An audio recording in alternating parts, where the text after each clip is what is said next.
Hello friends, it's Kristie Marcotte. Today I'm guest designing for Coco Reno using two of their monthly subscription kits. They offer a cutting die and also a stamp subscription.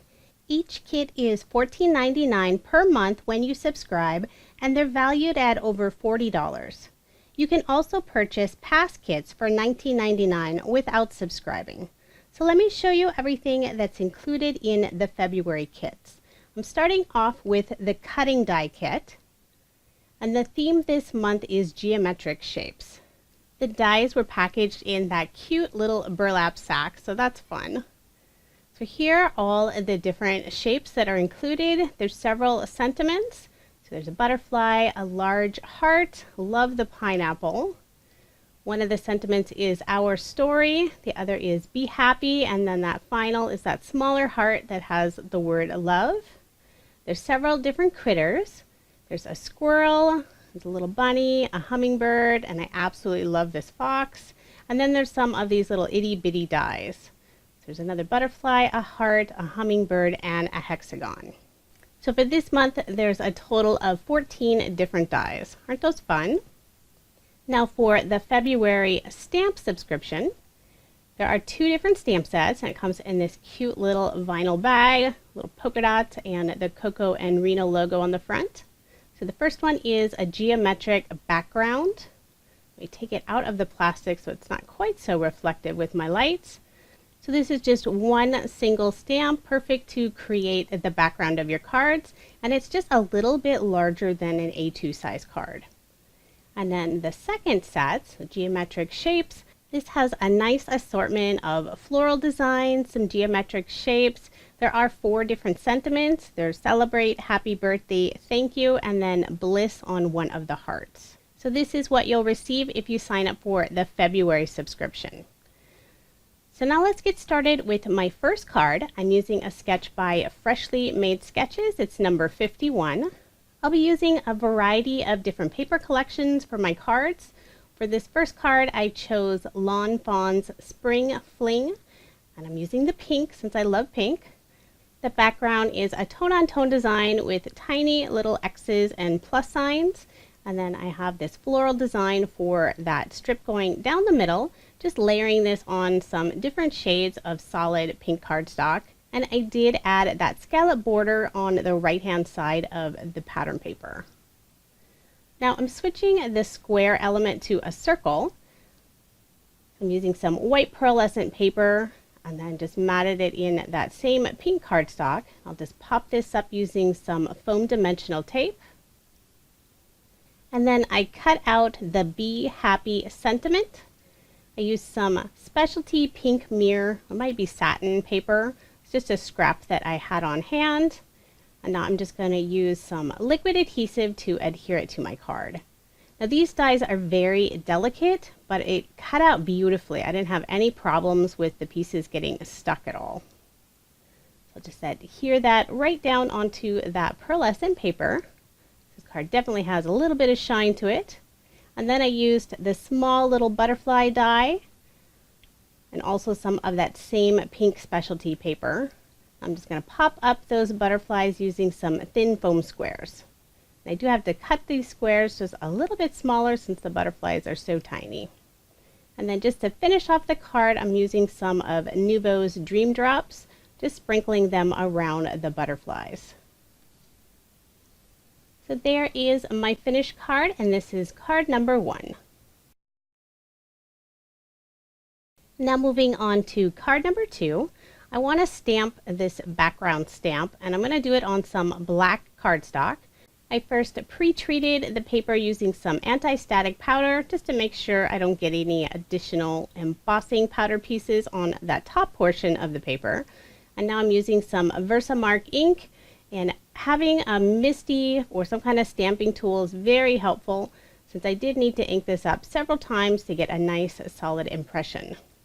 And since the stamp is just that little bit larger than an A2 size card, I knew I was going to trim off that bottom portion, so I wasn't too concerned if I didn't get a clean impression on that lower section. So now I'm using some Wow embossing powder, and this is the red pearl color. It looks white, but once you heat it up, It has a red or more like a dark pink coloring to it, especially if you do it on dark paper. It doesn't show up quite as much on white. Kind of has an iridescent look if you do it on a white or a light color, but on the black it's really pretty. So this does take just a little while since it is a full stamp, but once I have all that embossing powder melted, you can see this beautiful pink coloring. So then I just went ahead and trimmed that down to 4 inches by 5 1/4, and then I have 2 different specialty papers to layer this in. I have some black mirror glossy paper and then also some pink cardstock that has a pearlescent finish on it. I also cut out that scallop circle out of the black specialty paper, and then I put that directly onto this card panel. I put it all the way on the right hand side and just had it going off the edge and then just trimmed off that piece so it's nice and flush on the edge. And since I did do some heat embossing, it does tend to warp the paper slightly, so I like to use Scor-Tape and then just a little bit of liquid adhesive on the back side just to make sure it's going to stay put. And I'll layer this next panel onto the pink cardstock. And you can see I have the heart cut out of that pink cardstock. It's just a great way to stretch your paper, especially the specialty paper that costs a little bit more. So once I have all of that layered and attached to my card base, I'm going to put some liquid adhesive on the back side of this heart die cut. And it has the word love, so this would be perfect for a Valentine's card with all of the pink, and I love the contrast with the black. And now just to finish off the card, I'm going to add a few sequins in the upper and lower corner. And these are just some sequins that I have in my room. I love the beautiful shine on them. They have a little bit of a metallic look, and then they change color depending on how the light hits them. So I'm just using some glue dots to adhere them to the card. And there is my finished card, and I love how this one turned out. Lots of shine on it. Now moving on to card number 3. I'm going to use a card sketch again. This is by Simply Stamping Challenge. And if you are interested in any of the sketches I share, I do have all of that information on my coordinating blog post. The paper is by Reverse Confetti. This is one of their newer collections called Winter Wonder. I thought the designs on this pattern paper worked nicely with the geometric shapes in the stamps and dies by Coco Reno. Now for this card, I decided to assemble it opposite than what's pictured in the sketch. And I'll show you why I'm doing that in just a moment. So I'm layering all of these pieces in some dark blue pearlescent paper. And then for the image box, this white rectangle piece, I'm adding just a scrap of some white cardstock. Since it's going to be going off of the edge of all of those other layers, I didn't want it to have that little dip down. I like to keep my cards nice and even. Now for the image, I'm using this darling little fox, and I cut it out with that same blue pearlescent paper. And I decided to have more of a solid look of the fox, so I kept all of those little inside pieces, and I'm just putting some Scor-Tape on the back side to hold those pieces in place, but I decided to pop out just the little tiny spots around the ears. I'll go ahead and remove the backing on the Scor-Tape, and I'll put just a little bit of liquid adhesive in the spots where I didn't have any tape. So now I'll go ahead and attach it to my card. And the reason I did this opposite is because of the way the fox's tail goes off to the left. If I had followed this sketch design, then my sentiment would have been over by the fox's tail rather than closer to the fox's body, and I just think it flowed a little bit nicer. Instead of the small circles as indicated on the sketch, I just used 2 of the hexagon and cut those out of some glitter paper. And then I stamped the sentiment directly on some pink cardstock. And now I'm just doing a fussy cut around the outside, leaving just a small edge. And since this is a geometric style heart, it's really easy to cut out just those straight lines all around the outside. And to keep that heart nice and level on my card, I did add 1 little piece of foam dimension on the right hand side and then just some liquid adhesive on the left hand side. And now to finish off this card, I'm using some of Nuvo's glitter drops. This is the Enchanted Pink color. Just sprinkling those around the image and the sentiment. I think this color worked really well with that pattern paper. So there is my finished card, and this is card number 3. Now moving on to card number 4, I'm going to do some ink blending. I have some Bristol Smooth cardstock and then 3 different colors of Distress Oxide. And I'm using Pink & Main's Ergonomic blender brush. I've only used this a few times, but I really like it. It's a nice, easy way to get a smooth ink blending. So I started off with the Blueprint Sketch color, and then I'm using some Shaded Lilac. It's a really light color. Just trying to get that in the center, and then just a tiny bit of the Seedless Preserves. And then I'll just use this final color in that upper corner, and then go over some of the other areas just to have a nice smooth blend.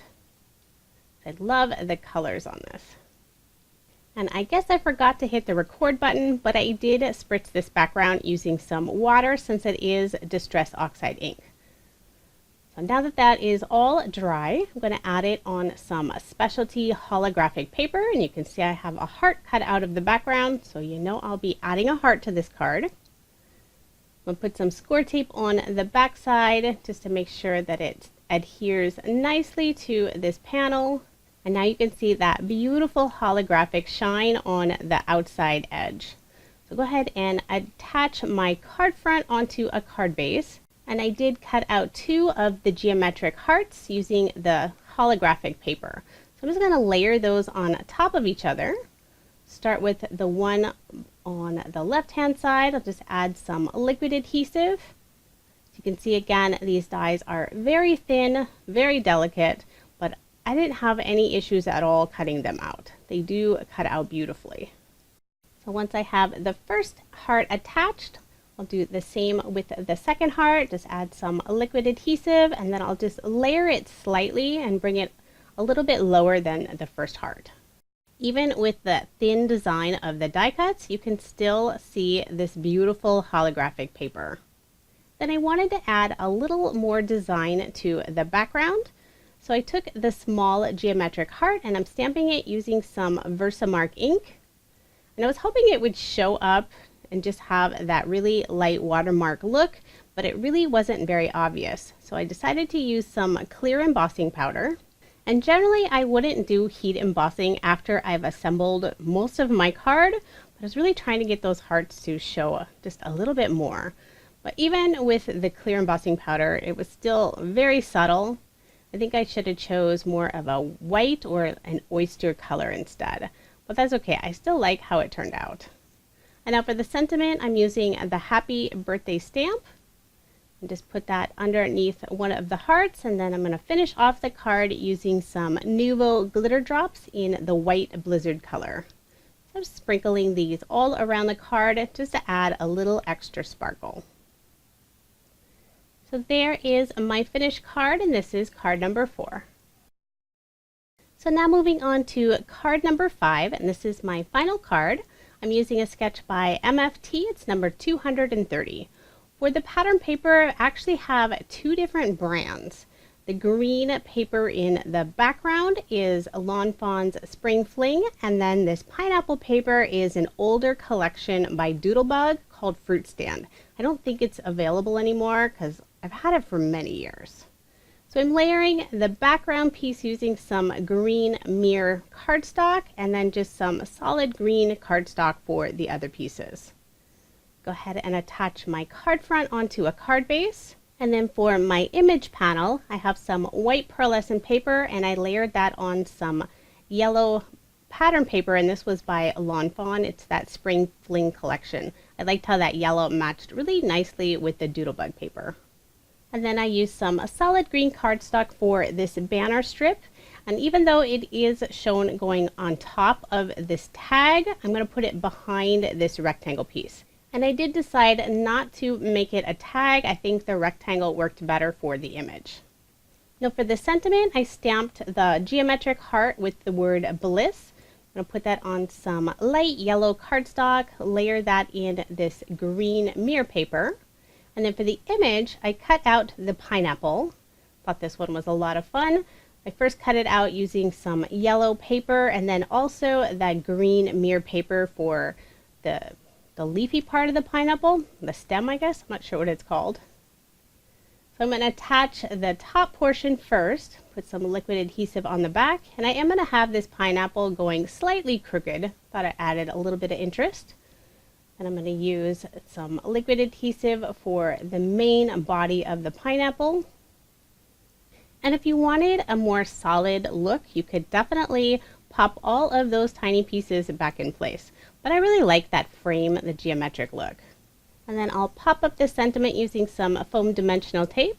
I thought the word bliss worked perfectly with the pineapple because some people absolutely love pineapple.